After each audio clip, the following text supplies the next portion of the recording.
தமிழ்நாட்டில் வடகிழக்கு பருவமழை தீவிரமடைந்துள்ள நிலையில் முதலமைச்சர் ஸ்டாலின் தலைமையில் தலைமைச் செயலகத்தில் ஆய்வுக் கூட்டம் நடைபெற்று வருகிறது. இது பற்றிய மேலும் விவரங்களை வழங்குவதற்காக செய்தியாளர் கண்ணன் இணைகிறார்.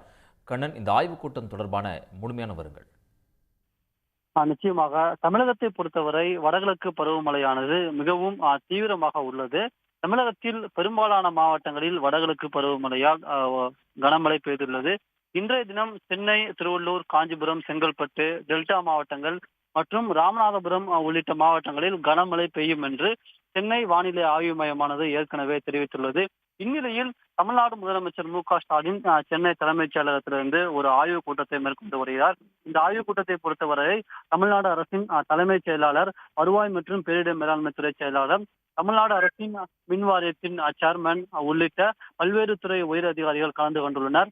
மேலும் சென்னை மாநகராட்சி ஆணையர் மற்றும் காஞ்சிபுரம், செங்கல்பட்டு, திருவள்ளூர் மாவட்டங்களின் ஆட்சியர்கள், இதை தவிர்த்து டெல்டா மாவட்டங்களின் ஆட்சியர்களும் இந்த ஆய்வுக் கூட்டத்தில் முதலமைச்சர் தலைமையிலான ஆய்வுக் கூட்டத்தில் கலந்து கொண்டுள்ளனர்.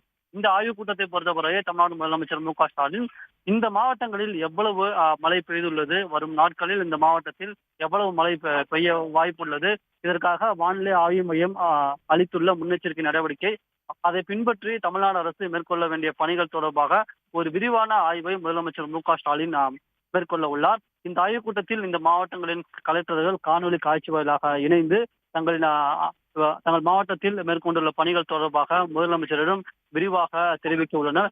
இதனைத் தொடர்ந்து நாளைய தினம் தமிழ்நாடு முதலமைச்சர் ஸ்டாலின் சென்னை தலைமைச் செயலகத்தில் வடகிழக்கு பருவமழை எதிர்கொள்வது தொடர்பாக அனைத்து துறை அதிகாரிகளுடன் ஒரு உயர்மட்ட ஆலோசனை கூட்டத்தையும் நாளை தமிழ்நாடு முதலமைச்சர் ஸ்டாலின் சென்னை தலைமைச் செயலகத்தில் நடத்த உள்ளார். உடனுக்குடன் செய்திகளை தெரிந்து கொள்ள சன் நியூஸ் பெல் ஐகானை கிளிக் பண்ணுங்க.